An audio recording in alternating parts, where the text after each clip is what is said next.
like to add one line in this regard, that BDDEN is the property of the universities. In fact, the BDDEN Trust, 11-member trust, 11-member trust and headed by the Chairman, University Grants Commission. And as I said that in the next phase we are going to include the medical colleges and research institutes. And in 2015 we have designed the campus network for other 19 universities. I think I have completed the informative parts. I have few requests, as there are many policy level university people are here. One thing is, we have a huge pool of resources. As I said, we have a huge data center, huge storage. We have 1 gigabit per second connectivity from university to university. This is a huge resource, and we might require some policy changes to use these resources. For example, if you would like to conduct a course from one university to another university, I don't know whether the rules and regulations of university permits. If it does not permit, then we have to implement those kind of rules and regulations. So thank you very much. I don't have any other information. Thank you. Thank you, Dr. Mamun. I know how much potentiality that BDDEN has developed. My name is Jabir Ahmed. I used to call myself a half-time professor and a half-time librarian at the University of Dhaka. I'll be talking about success of digital library in Bangladesh. Digital library is basically a misunderstood concept in most cases in Bangladesh, because I heard people saying we need a digital library here. But to be honest with you, we don't need a digital library here. Digital library can be anywhere, anytime. So the basic definition of digital library is we should have a focused collection of audio, video and textual materials which can be accessed from any time, from anywhere in the world, and should have 24/7 access. So what are the resources that can be accessed from a digital library? We could have two types of resources. One is local resources and the other one is external resources. Local resources include library management system, local distance collections. External resources include online publishers, aggregators, information retrieval system, document delivery system. Unfortunately, in terms of developing local resources, we are not up to that mark yet. But in terms of accessing external resources, we are doing good. Good in the sense that we have a consortium working in Bangladesh. One is Bangladesh Inasped Consortium.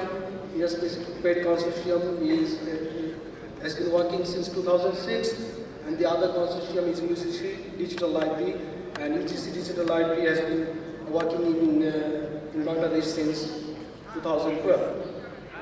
And we have access to some free resources as well, like Sources Inari, Agora, OARI, ARDI, and altogether these 4 resources allows us to access more than 45,000 peer-reviewed journals. UGC Digital Library, what happened? HEQEP commissioned a survey back in 2010 to see the type of resources that we have access and the type of resources that we need access. So what happened, I did that investment study back in 2010, and we surveyed 40 public and private universities to see the type of resources that the university is accessing and the type of resources that they need. And we found out that the current level of subscription at that time was not satisfactory at all. Users need more resources, more titles, and more digital contents. So what happened, based on the findings of the investment study, we have developed UGC Digital Library under HEQEP, and we started subscribing to ACM Digital Library, Emerald Journals, and JSTORs. ACM Digital Library provides access to more than 400,000 full-text articles. Emerald Journals provide access to 120 journals plus engineering collection, and JSTOR provides access to archival content of more than 1,500 journals. So let us, I'm sharing some interesting survey results from Dhaka University.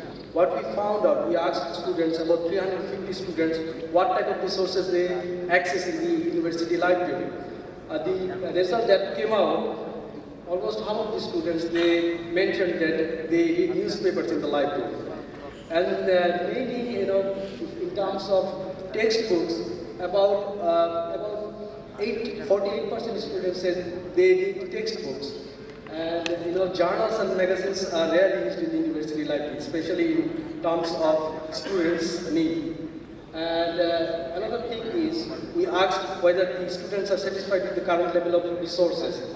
And almost 4 out of 3 students said they are not happy with the current level of resources that they have in the library system. So we found out that the students need more textbooks. Based on this finding, we started accessing ebooks through UGC Digital Library. UGC Digital Library have more than 30,000 ebooks in the collections now. And these ebooks publishers that we have access is Amaral Ebooks, Oxford Scholarship Online, Springer, McGraw-Hill, Pearson, and we have recent acquisition of 4 resources including Cambridge, World Scientific, Sage, Taylor and Francis. Altogether we have access to more than 30,000 ebooks. And these ebooks are available 24/7 and we have unlimited download of these resources. And what impact does these resources mean for the university students? If you look into the statistics, back in 2013-14, we had just around 5,000 downloads, full text downloads, but in 2014-15, we had about 400,000 full text downloads from the Dhaka University alone. And if you look into the knowledge creation process, you'll see access to knowledge will create more knowledge. And we had this slide which shows that the publication from Dhaka University and BUET. If you look into these slides, in 2006 we had about 200 publications coming out from Dhaka University and BUET. And we started accessing resources since 2006 through BIPC. Now we have BIPC plus we have UDL. And the latest data in 2014, it shows we have about 500 publications coming out from BUET and Dhaka University. That does mean that we have publication that has doubled since 2006. Now what are the opportunities that we have in terms of accessing the resources from the university? We need to have remote access facilities so that our students can access these resources from anywhere. That does mean that if you look into the Dhaka University system, we have about 35,000 students. And most of these students, they don't live on campus, they live outside campus. So they need to have some sort of facilities so that students can access these resources from outside the campus. Dhaka University already introduced easy proxy system which allows students to use the resources from outside campus. We need digital repositories. That means we need to strengthen our local collections. Dhaka University and BUET, we have already implemented our digital repositories. That means our students' thesis dissertation can be saved in the repository so that anybody can access these resources from anywhere. And we need to strengthen our digitization project at the same time.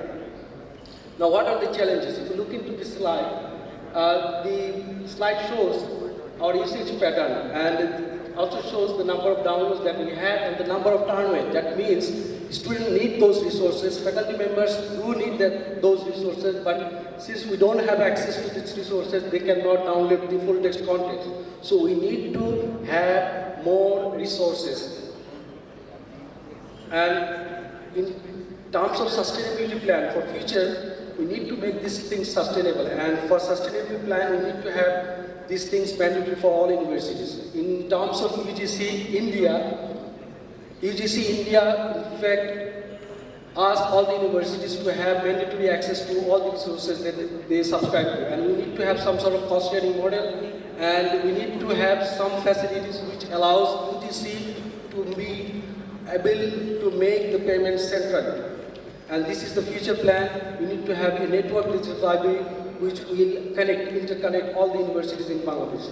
Thank you. I think I'm done. Thank you, Professor Javed Ahmed. So we are nearly at the end of this session. We have only 2 well-known professors from Dhaka University. I am sitting in between them, and both of them are my teachers at Dhaka University. So I'm very happy that I am presiding over a meeting where my teachers will be speaking.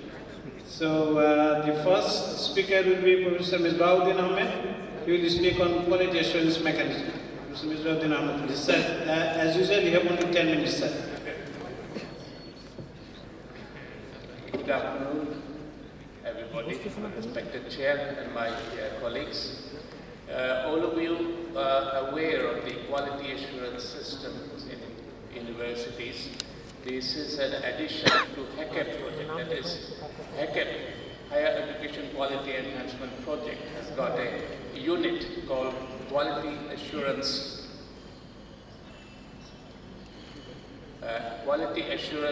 mechanism, which has to be established in all the private and public universities.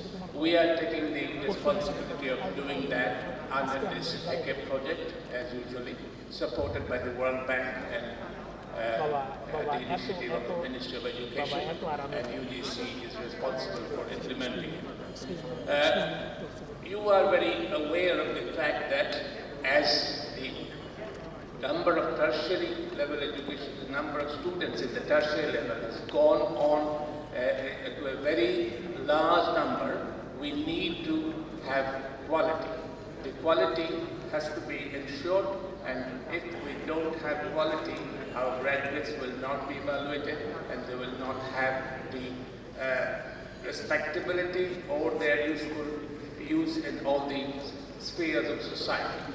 What is important that how to implement this mechanism in the university. So we have developed a framework with the experience that we have had from the countries, of the neighboring countries and the developed countries. We are moving towards that, and we have invited the universities, all public and private universities, to have the mechanism of quality assurance. By quality assurance, we mean that we have to assess first wherever we are, and then from the assessment we will find out what are our drawbacks, what are the deficiencies, what are the areas where we can address and improve, and then we take steps to improve those areas, and that is the process which will go on and on so that the quality will be improved. I will give you details of what are the things that we are going to look at and how we are going to operate. Meanwhile, I may mention that we have got a stall there in the lobby. You can have a look at the details of the mechanisms that we are trying to implement in the universities. First of all, to implement the mechanism of quality assurance, we would like to have institutional approach. That is, we would like to establish a cell in the universities, all public or private. This is called IQAC, Institutional Quality Assurance Cell in the universities, and its organogram is like that. They will have a director from the teacher, one of the senior teachers who will have to work with that, an additional director is also a teacher, and then you will have the staff to work with him, one to look at the administrative aspects and another to financial matters, and a supporting staff. The matter will be taken up this way. We actually start at the beginning to do the basic of the trial, that we do the self-assessment of the program to begin. Self-assessment of the programs that the universities are offering, and then the self-assessment will constitute surveying the details of how these are by asking questions to the teachers, to the non-teaching staff, to the students, to the alumni, to the stakeholders, etc. And we gather all the information and compile a report which will be peer-reviewed, and from those reports we find out what are the weak points in the course. That is one aspect, and then the effective measures will be taken by the administration of the university, which we expect, and then this is the process which is going to go, and quality will be enhanced, and at the end, at the top of the triangle, you see recognition and accreditation.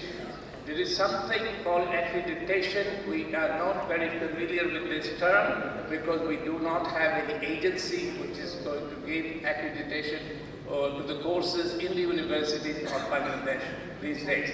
But an act is in the process, as you probably have heard in the morning session. We have prepared a draft proposal for the act, and that is being considered by the ministry, and if it goes through, there will be an accreditation council formed under that act, and that council will look at the programs. They will have the details of the programs in the universities, public or private, and they will accreditate the courses that are there. The processes of self-assessment is like this. We start, first of all, we set the criteria and standard. And then the second phase, we do the planning and prepare the process. And in the third phase, we prepare the self-assessment report. I have talked about the self-assessment report, which will go through external peer reviewer, and the peer reviewer will give the final report, which will have the suggestions for improvement, will look at the strong points, and also the weaknesses will be identified, and then in steps to improve that